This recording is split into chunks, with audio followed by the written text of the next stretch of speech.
ومن يبتغي غير الإسلام دينا فلن يقبل منه وهو في الآخرة من الخاسرين. اعوذ باللہ من الشیطان الرجیم بسم اللہ الرحمن الرحیم الحمد للہ رب العالمین والصلاة والسلام علی رسولہ الکریم محمد الامین وعلی آلہ واصحابہ والتابعین الی یوم الدین برحمتک یا ارحم الراحمین۔ ہمارے جو دروس دین اسلام کے اوپر جاری ہیں، جن کے اندر ہم نے کچھ دین اسلام کے بڑے واضح اور جامع اصول جو قرآن میں یا حدیث مبارکہ میں بیان ہوئے ہیں اس کا آج جو ہے وہ اگلا حصہ یا چوتھا حصہ غالباً ہے وہ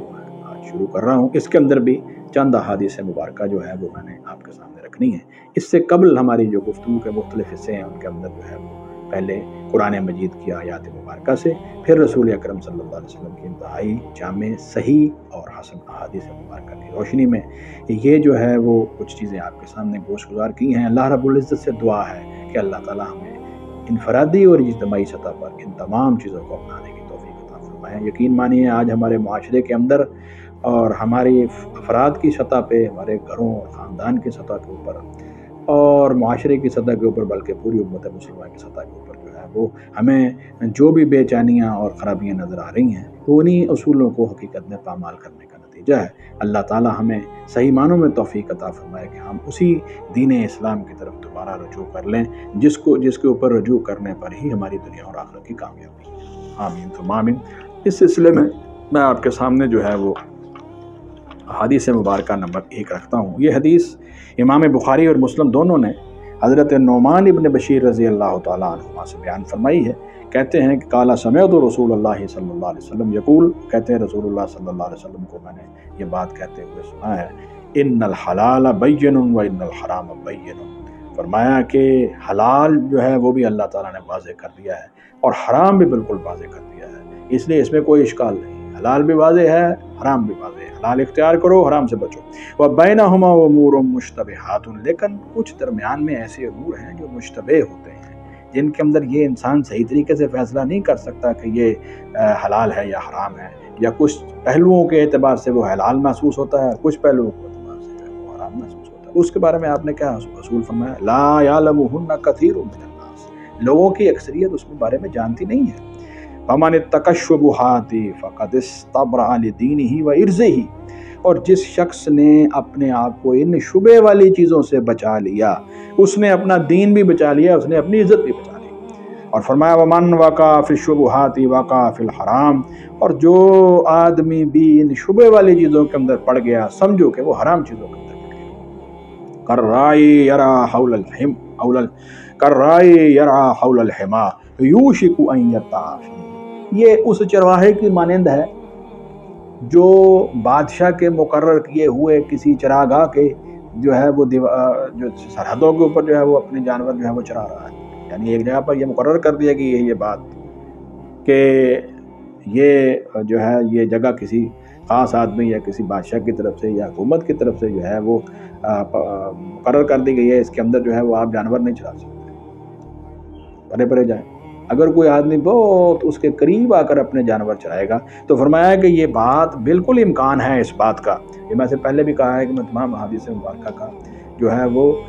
صرف اور صرف مفہوم بیان کروں گا انشاءاللہ العزیز، اور اللہ کے فضل و کرم سے وہ گرامر کے اصولوں کے اندر ہی ہوگا۔ مفہوم کا یہ فائدہ ہوتا ہے کہ سمجھنے والا جلدی اسے چیز اخذ کر لیتا ہے۔ ہاں اگر کسی آدمی نے تفصیل کے ساتھ جو ہے وہ لفظ بلفظ اور قرآن و سنت اور قرآن و احادیث کا ترجمہ جو ہے وہ گرامر کی روشنی میں کرنا ہے تو پھر اس کے لیے جو ہے وہ الگ وہ علم بھی حاصل کرے اور اس طریقہ کار کو اختیار کیا جا سکتا ہے۔ اور فرمایا کہ وہ کیا کرے گا اگر کوئی آدمی جو ہے وہ شبے والی چیزوں میں پڑا ہوا تو اس کی مثال کیا ہے؟ اس چرواہے کے مانند ہے جو اپنے جانور اس چراگاہ کے قریب چرا رہا ہے۔ تو کیا ہوگا پھر؟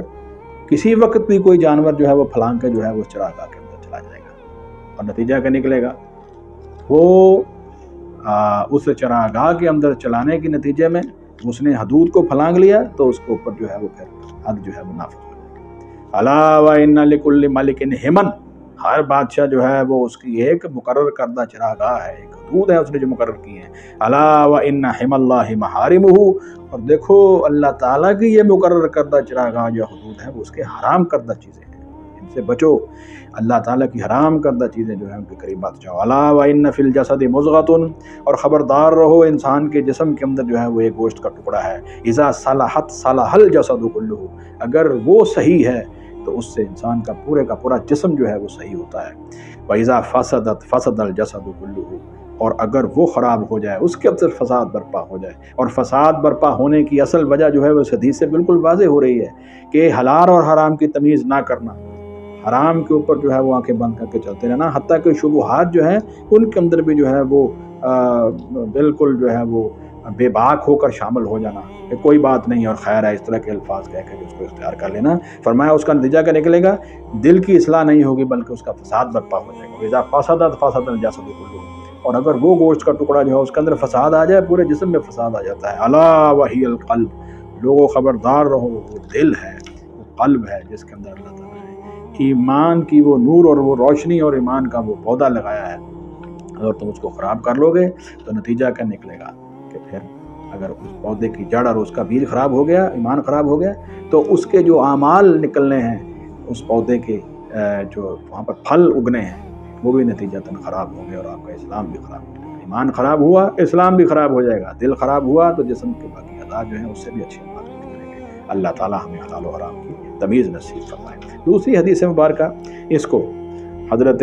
حسن بن علی بن ابی طالب رضی اللہ تعالیٰ عنہ، واسطہ رسول حضرت حسین رضی اللہ عنہ کے بڑے بھائی، وہ فرماتے ہیں، اس کو امام ترمذی نے اپنی ترمذی میں اور نسائی امام نسائی نے بھی بیان کیا، اس کو حسن اور صحیح کہا ہے، اور فرمایا ہے سبت رسول اللہ صلی اللہ علیہ وسلم وریحانتی ہی، فرماتے ہیں حضرت حسن بن علی رضی اللہ عنہ رسول اللہ صلی اللہ علیہ وسلم کی اولاد میں سے ہیں، اور آپ کے وہ خوشبودار پھول ہیں جو حضرت حسن اور حسین کے بارے میں حضور صلی اللہ علیہ وسلم نے فرمایا ہے کہ دنیا کے اندر میرے جو خوشبودار پھول ہیں یہ دونوں میرے نواسے۔ قالا، انہوں نے کہا، حفظت من رسول اللہ صلی اللہ علیہ وسلم، میں نے نبی صلی اللہ علیہ وسلم سے یہ بات جو ہے وہ یاد کی، جب آپ حضرت علی رضی اللہ عنہ کی خلافت کے بعد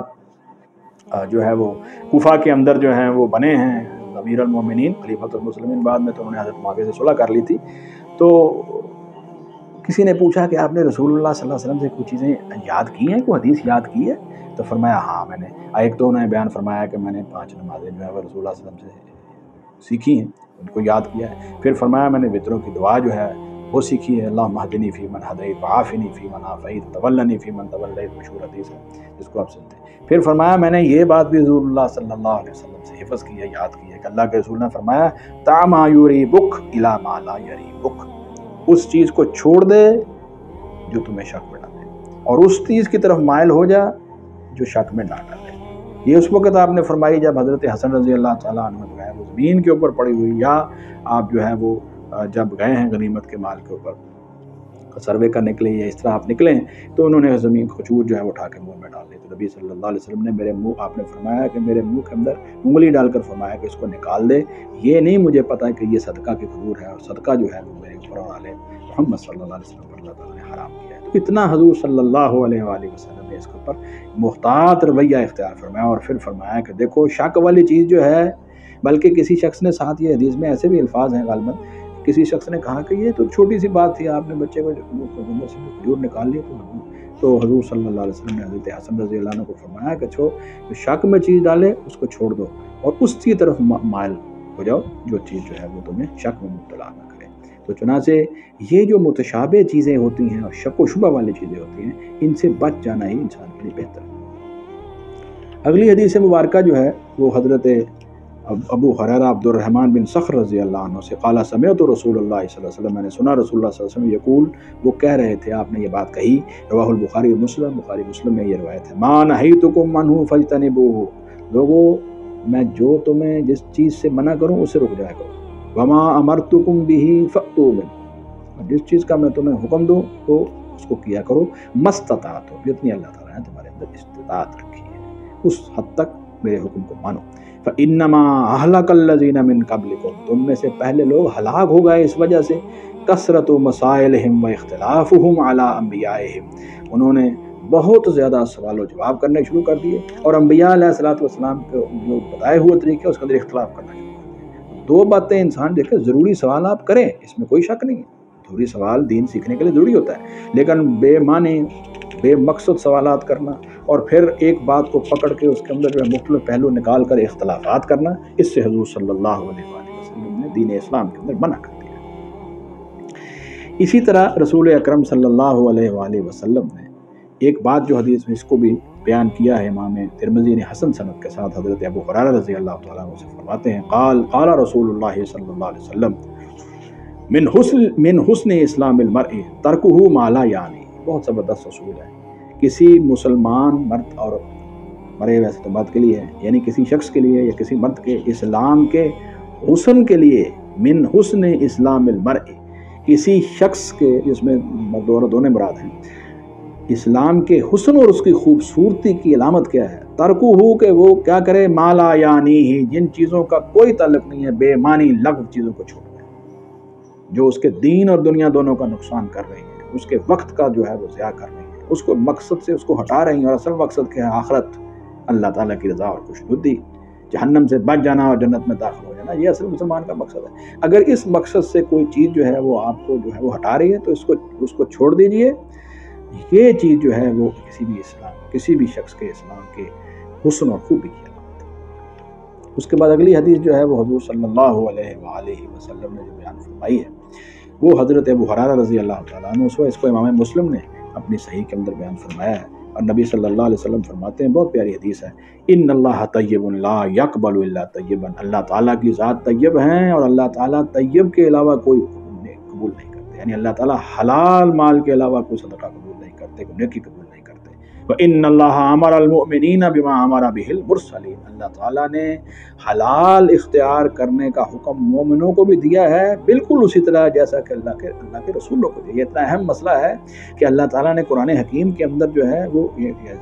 رسول اکرم صلی اللہ علیہ وسلم نے اس حدیث مبارکہ کے اندر صرف دو کا تذکرہ فرمایا ہے، یعنی رسولوں کو اور مومنین کا۔ اگر قرآن مجید کے اندر آپ دیکھیں تو اللہ تعالیٰ نے اس مسئلے کے اندر جو ہے وہ پوری انسانیت کو بھی خطاب فرمایا ہے۔ سورہ البقرہ میں فرمایا ہے یا ایھا الناس کے ساتھ ہے لوگوں، پھر ایمان والوں کو خطاب فرمایا ہے یا ایھا الذین آمنوا، پھر سورہ المومنون میں یا ایھا الرسل، اے اللہ کے رسولو، سب کو خطاب فرمایا ہے کہ تم نے دنیا کے اندر جو ہے جب رہنا ہے پھر حلال چیزوں کو کھانا ہے، حرام سے بچنا ہے۔ اتنا اہم مسئلہ ہے۔ حضور فرماتے ہیں اللہ تعالیٰ نے مومنین کو حکم دیا ہے، اور ایسے ہی جیسے اللہ تعالیٰ نے اپنے رسولوں کو حکم دیا۔ فقال تعالیٰ، اللہ تعالیٰ نے کہا یا ایھا الرسل، اے رسولو، کلوا من الطیبات، تم پاکیزہ چیزیں جو ہے وہ کھاؤ، واعملوا صالحا، اور اچھے عمل، یعنی تمہارا اچھا عمل جو ہے وہ اس کے حلال پر منحصر ہوگا۔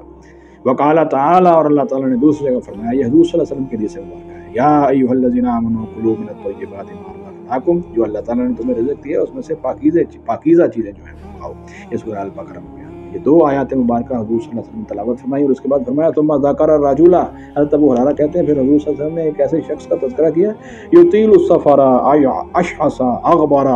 یمد یدیہ الی السماء، جو لمبے سفر کے اوپر نکلا ہوا ہے، بال اس کے بکھرے ہوئے ہیں اور اس کے اوپر مٹی پڑی ہوئی ہے، اور اپنے بڑے ہاتھوں کو لمبا کر کے بڑھا کر آسمان کی طرف یہ دعا کر رہا ہے، یا ربی اے میرے رب، میری فلاں دعا بھی ہے، میری فلاں دعا بھی، اس کو قبول فرما۔ تو اللہ کیا کہتے ہیں، وَمَطْعَمُهُ حَرَامٌ، اے دعا مانگنے والے تیرا تو کھانا ہی حرام کا ہے، وَمَشْرَبُهُ حَرَامٌ، اور تیرا پینا ہی حرام کا ہے، وَمَلْبَسُهُ حَرَامٌ، اور تیرا لباس بھی حرام کا ہے۔ تم نے جو ہے وہ اپنے کھانے کو، اپنے پینے کو، اپنے لباس کو بالکل ہی حرام سے نہیں بچایا، وَغُذِيَ بِالْحَرَام، اور پورے کا پورا تمہارا جسم جو ہے وہ حرام سے ہی جو ہے وہ بڑا ہوا ہے، اسی کو تم حرام کے ذریعے تم نے اس کو غذا دی ہے۔ فَأَنَّىٰ يُسْتَجَابُ لَهُ، تو پھر کس طرح جو ہے وہ اس کے لیے دعا جو ہے وہ مقبول ہو، کس طرح اس کی دعا جو ہے وہ قبول کی جائے۔ اللہ رب العزت کی طرف سے اس کو یہ دعا ملتا ہے کہ اس کی دعا جو ہے حضور صلی اللہ علیہ وسلم اس کی اطلاع دینے والے ہیں۔ اس لیے میرے بھائی یہ حلال اور حرام کا مسئلہ انتہائی اہم ہے، اور اسی سلسلے میں ایک جامع حدیث آخری جس کو حضرت امام مسلم نے اپنی صحیح کے اندر بیان فرمایا، اور یہ انفرادی اور اجتماعی سطح کے اوپر بڑی جامع حدیث ہے، وہ حدیث حضرت ابو رقیہ تمیم بن اوس الداری رضی اللہ تعالیٰ عنہ، جو تمیم داری رضی اللہ عنہ کے نام سے بڑے مشہور صحابی ہیں، مسلمان ہوئے تھے، عیسائیت سے چھوڑ کر مسلمان ہوئے تھے، ان النبی صلی اللہ علیہ وآلہ وسلم، نبی صلی اللہ علیہ وسلم قال، آپ نے فرمایا الدین النصیحۃ، دیکھو دین اسلام کیا ہے، یہ خیر خواہی کا نام ہے۔ یہ دیکھیں دو لفظ حضور نے بیان فرمایا، الدین النصیحۃ، الدین النصیحۃ، ایسے بھی کر سکتے ہیں، یہ دین خیر خواہی کا نام ہے۔ قلنا، ہم نے کہا، لمن، اللہ کے رسول یہ خیر خواہی کن کے لیے ہے؟ قال آپ نے فرمایا للہ، اللہ کے لیے خیر خواہی، اللہ کے دین کے لیے مخلص ہو کر جدوجہد کرو، اس پر ایمان لاؤ اور اس کو قبول کرو، اس کی دعوت دو، اس کے مطابق عمل صالح اختیار کرو، والی کتاب ہی، اور اس کے کتاب کے لیے مخلص ہو جاؤ، اس کے لیے خیر خواہ ہو جاؤ، اللہ کی کتاب کو سیکھو اور سکھاؤ، والی رسول ہی، اور اس کے رسول کے لیے جو ہے وہ خیر خواہ ہو جاؤ، یعنی اللہ کے رسول صلی اللہ علیہ وسلم کی غیر مشروط کامل اطاعت اور فرمانبرداری اختیار کرو۔ اور پھر فرمایا والی ائمۃ المسلمین، اور مسلمانوں کو جو امام ہیں، تمہارے اوپر جو امیر ہیں، جو تمہارے اوپر جو ہیں وہ حکمران ہیں، اور اگر وہ تمہیں اللہ اور اس کے رسول صلی اللہ علیہ وآلہ وسلم کے اور دین اسلام کے مطابق کسی نیک کام کرنے کا حکم دیں تو فرمایا ان کے لیے بھی خیر خواہی کرو، ان کے حکم کو مانو، ان کی اطاعت بھی کرو اور ان کو اچھا مشورہ دو، یہ ہے ان کی خیر خواہی۔ اور پھر فرمایا وعامتہم، اور عام مسلمانوں کی بھی خیر خواہی کرو، ان کے جان مال اور عزت کی حفاظت کرو۔ یہ بڑی پیاری حدیث ہے، پھر ایک دفعہ بیان کر دیتا ہوں۔ حضرت تمیم داری رضی اللہ عنہ فرماتے ہیں حضور صلی اللہ علیہ وسلم فرمایا دین سارے کا سارا خیر خواہی کا نام ہے۔ ہم نے پوچھا کس کے لیے؟ فرمایا اللہ کے لیے اور اس کی کتاب کے لیے اور اس کے رسول کے لیے اور مسلمانوں کے عمراء اور ائمہ کے لیے اور عام مسلمانوں کے لیے، یہ پورے کا پورا دین خیر خواہی ہے۔ اگر ایک مسلمان اپنی عملی زندگی کے اندر چلتے ہوئے بازاروں میں ادھر ادھر ایک دوسرے کی خیر خواہی کو مد نظر رکھے تو ہمارے بہت سارے مسائل جو ہیں وہ ویسے ہی ختم ہو جاتے ہیں۔ اللہ رب العزت ہمیں قرآن حکیم سمجھنے اور رسول اکرم صلی اللہ علیہ وسلم کی سنت مبارکہ کو صحیح معنوں میں سمجھنے اور دین اسلام کا صحیح فہم جو ہے وہ اللہ تعالیٰ ہمیں نصیب فرمائے اور اسی کے مطابق ہمیں عمل کرنے کی توفیق عطا فرمائے۔ ان مختلف حصوں کے اندر میں نے دین اسلام کو قرآن مجید اور نبی پاک صلی اللہ علیہ وسلم کی صحیح احادیث کی روشنی میں کچھ جامع اصول و ضوابط کے تحت ان کی تشریح جو آئی ہے وہ آپ کے سامنے رکھی ہے۔ اللہ تعالیٰ مجھے بھی اور آپ کو توفیق عطا فرمائے کہ ہم ان اصولوں کو اپنائیں اور ان کو اپنانے سے ہی ہماری دین اور دنیا دونوں کی جو ہے وہ کامیابی ہے۔ اللہ تعالیٰ ہمیں دین اور دنیا کی کامیابی نصیب فرمائے۔ اللہم انت ولینا فی الدنیا والآخرہ توفنا مسلمین والحقنا بالصالحین۔ وصدق اللہ ورسولہ صلی اللہ علیہ وسلم۔ سبحانک اللہم وبحمدک اشہد ان لا الہ الا انت استغفرک واتوب الیک۔